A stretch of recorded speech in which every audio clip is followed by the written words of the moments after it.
صبح بدا من طلعته. ایک عورت عراق سے آئی، اس کی 5 یتیم بچیاں تھیں تو اسے ضرورت تھی وظیفے کی.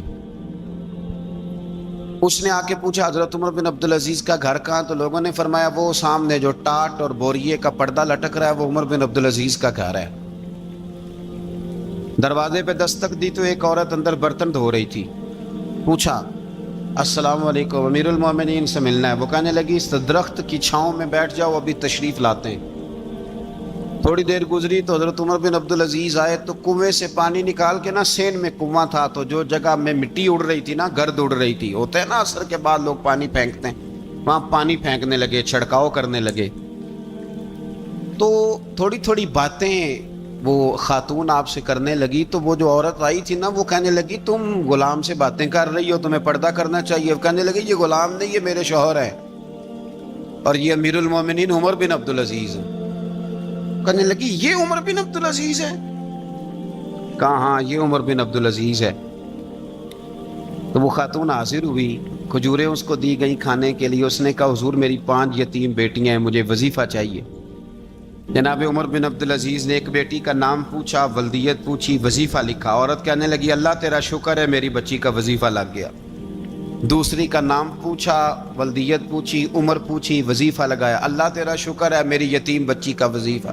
4 بچیوں کے وظیفے عمر لکھتے رہے. خاتون اللہ کی حمد کرتی رہی. 5ویں کا لکھنے لگے تو کہنے لگی میں نے زمانہ بڑا دیکھا ہے پر عمر بن عبدالعزیز تیری طرح کا بندہ نہیں دیکھا. آپ فرمانے لگے اب میں 5ویں کا وظیفہ نہیں لکھتا، 4 کا وظیفہ جا کے گورنر سے منظور کرا لے اور 4 کو کہنا تھوڑا تھوڑا 5ویں کو بھی دے دے. حضور کیوں نہیں لکھتے؟ فرمایا جب تک تو حمد کے لائق رب کی حمد کر رہی تھی میں وظیفے لکھ رہا تھا، اب تو نے میری تعریفیں شروع کر دی. اپنی تعریف پر کیسے وظیفہ لکھوں؟ وہ تو حمد کے لائق ہے، اس کی حمد ہونی چاہیے، لیکن میں اپنی تعریف پر، اپنی خوشامد پر میں نہیں لکھتا. جا اللہ تعالیٰ تیری لیے بہتری کرے. وہ خاتون کہتی ہے میں وہاں سے آئی، مجھے مہینوں لگ گئے، سفر لمبا تھا. عراق پہنچی تو عراق کے گورنر کو جب میں نے وہ روکا دیا تو ان کی چیخیں نکل گئی، تڑپ کے روئے. میں نے کہا کیا ہوا؟ کہنے لگی بی بی جس نیک آدمی نے تجھے یہ لکھ کے دیا تھا نا، چند دن ہوئے ان کا انتقال ہو گیا. عمر بن عبدالعزیز پردہ فرما گئے. وہ خاتون پھر روئی، کہنے لگی یتیم بیٹیوں کا اب کیا بنے گا، اس رکے کا کیا بنے گا؟ تو آپ فرمانے لگے بی بی جب امیر عمر بن عبدالعزیز جیسا ہو تو گورنروں کو بھی اللہ کچھ توفیق دے ہی دیتا ہے. اگر انہوں نے تیرا وظیفہ زندگی میں لکھا تھا تو فکر نہ کر، جب تک میں زندہ رہوں گا وظیفہ پہنچتا رہے گا. آپ کے گورنر نے لکھا کہ حضرت صاحب گورنر ہاؤس کی عمارت کمزور ہو گئی ہے، نہیں بنا لوں. تو آپ فرمانے لگے تو عدل کا قلعہ کیوں نہیں بناتا، انصاف کی دیواریں کیوں نہیں کھڑی کرتا؟ فرمایا چھوڑ اینٹیں لگانا، عدل و انصاف کا قلعہ بنا. سب سے بڑی بات یہ تھی کہ بڑے پابند تھے صوم و صلات کے، دن کو تلاوت کرتے، رات کو عبادت کرتے، پنجگانہ نماز میں کھڑے ہوتے. اللہ کے خوف کی بات آتی تو چڑیا کی طرح پھڑ پڑاتے، ڈرتے. آپ کی اہلیہ کہنے لگی عمر بن عبدالعزیز یہ کیفیت کیسے ہوئی؟ فرمانے لگے ایک ذہن میں بات بیٹھ گئی تھی کہ رب نے حساب پوچھنا ہے اور میں نے حساب دینا ہے. تو جس کو پتا ہونا میں نے حساب دینا ہے اور مجھ سے کسی نے حساب پوچھنا ہے، پھر سمجھیں حساب دینا ہے اور کسی نے حساب پوچھنا ہے، حساب دینا ہے اور حساب. تو فرماتے ہیں جب یہ ذہن بن گیا نا کہ میں نے حساب دینا ہے اور رب نے حساب پوچھنا ہے تو بس پھر میں نے حساب کر کے رکھنا شروع کر دیا. پھر میں نے کوشش کی ہے کہ حساب کروں کہ نا انصافی نہ ہو جائے، ظلم نہ ہو جائے. ایک آدمی بڑی دور سے چل کے آیا، عرض کی حضور آپ کے گورنر نے میرا مال چھین لیا ہے، واپس نہیں کرتا. تو حضرت عمر بن عبدالعزیز رحمۃ اللہ نے رکا لکھا، فرمایا میں نے تو تجھے نیک آدمی سمجھ کے گورنر بنایا تھا اور تو لوگوں کے مال نہیں واپس کرتا، فوراً واپس کر. اس کے نام جب خط لکھا تو آدمی خوش ہو گیا. تو آپ فرمانے لگے اب یہ بتا تیرا آنے جانے کا خرچہ کتنا ہوا؟ عرض کی حضور کیا مطلب؟ آپ فرمانے لگے ایک تجھ پہ ظلم ہو اور دوسرا تیرے اوپر اور خرچے ڈالے جائیں. دیکھیں نا، ایک آدمی کی زمین پہ قبضہ ہو، پھر وہ وکیل کرے، پھر وہ گواہ اکٹھے کرتا پھرے، پھر وہ مسائل میں الجھ جائے. جناب عمر بن عبدالعزیز نے ہمیں ایک سوچ عطا فرمائی. فرمایا ایک تیرے اوپر ظلم ہوا، ایک تجھے اتنی تکلیف ہوئی یہاں آنے کی، اور ایک تیرا خرچ ہوا، بتا کتنے پیسے. عرض کی حضور میرا تو لاکھوں کا مال آپ نے واپس کرا دیا ہے، اب چھوڑے خرچے کو. فرمایا نہ بھائی، یہ میرے رسول کائنات کا دین ہے، اس میں ہم ہر شے کا حساب کر کے رکھیں گے. تیرا خرچ ہوا ہے، تیرا خرچہ ہوا ہے، تجھے آنا پڑا، تجھے جانا پڑا. اور دنیا کے منصفوں، فیصلے کرنے والوں، تھوڑا خیال تو کرو کتنے لوگ ہیں جو رول گئے بیچارے رستوں میں کچہریوں کے، جو عدالتوں کے چکر لگا لگا کے تھک گئے، جن کی اولادیں تڑپ اٹھیں، مکان بک گئے. انہوں نے اپنے حقوق کیا لینے تھے، ان کی تو باقی چیزیں بھی چلی گئیں. فرمایا خرچہ بتا کتنا ہوا؟ عرض کی حضور 60 دینار تقریباً. فرمایا اسے مال خزانہ سے 60 دینار بھی دو.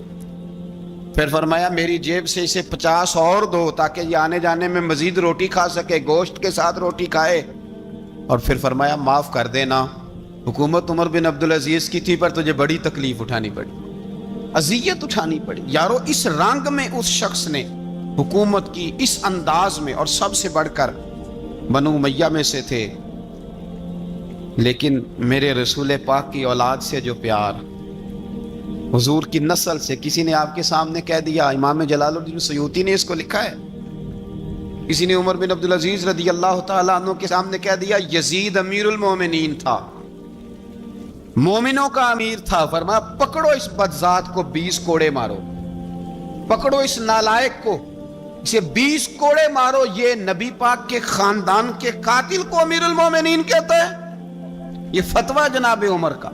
مولا علی شیر خدا کی اولاد میں سے ایک شہزادے آپ کے پاس آئے کسی کام کے لیے، تو عمر بن عبدالعزیز اٹھ کے کھڑے ہو گئے، ہاتھ باندھ دیے، کہنے لگے حضور ساری دنیا میرے پاس آئے، آپ نا ایک رکا لکھ دیا کریں یا پیغام دے دیا کریں، اس لیے کہ اس دھرتی پہ جو کچھ بھی ہے وہ مدینے والے رسول کا ہی صدقہ ہے. حضور کی اولاد سے پیار، نبی پاک صلی اللہ علیہ وسلم کے خاندان کے ساتھ محبت.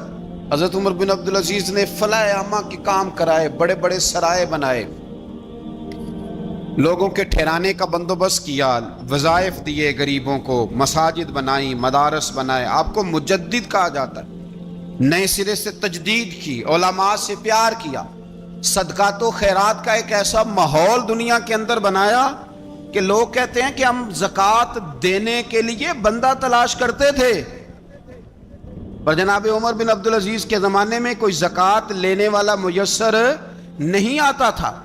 ایک شخص ملا تو لوگوں نے اس کو اتنی زکوٰۃ دی، اتنی زکوٰۃ دی، اتنی زکوٰۃ دی، لوگ خوشحال ہو گئے. اتنی زکوٰۃ دی کہ اگلے سال وہ خود زکوٰۃ دے رہا تھا. حضرت عمر بن عبدالعزیز نے ایسا ماحول بنا کے لوگوں کو دیا، اس طرح کی نوعیت آپ نے لوگوں کو دی کہ خوشحالی نظر آنے لگی. ذمیوں کے، غیر مسلموں کے حقوق کا بھی تحفظ فرمایا. 39 سال عمر پائی، صرف نمازیں بھی پڑھ گئے، صدقے بھی دے گئے، عبادتیں بھی کر گئے، 2.5 سال حکومت بھی کر گئے، اللہ رسول کو راضی بھی کر گئے. عمر پائی 39، پورے 40 نہیں، 39 سال عمر پائی. اتنا کچھ کر گئے. ہم تو بھی انتظار میں رہتے، ہم تو بھی انتظار میں. اٹھ فریدا ستیا تے داڑھی آ گیا ہی پور. اٹھ فریدا، یہ ستیا کا مطلب بابا جی نے غفلت بیان کیا ہے، کہ مطلب یہ نہیں کہ سچی مچی سویا ہوا تھا، کہتے تو غافل ہے. اٹھ فریدا ستیا داڑھی آ گیا ہی پور، اور اگا نیڑے آ گیا ہی، پیچھا رہ گیا ہی دور. 40 سال کی عمر میں آپ کو زہر دے دیا گیا. کچھ لوگوں کو برداشت نہیں نہ ہوا. ایک شخص آیا رکا لے کے، اس نے کہا حضور پچھلا خلیفہ میرے نام 20,000 دینار لکھ گیا ہے پر وہ فوت ہو گیا ہے، تو آپ یہ رکا ہے، مجھے 20,000 دینار دے دیں. آپ فرمانے لگے سنبھال کے رکھ، شاید میرے بعد والا دے دے. رکا سنبھال کے رکھ، پر مجھ سے نہ امید رکھنا 20,000 دینار تو میں 20,000 گھر میں دوں گا اور 20,000 چولہے جلاؤں گا. میں ایک آدمی کو اتنا امیر کر دوں اور باقی لوگ دیکھتے رہے. آپ کو زہر دے دیا گیا.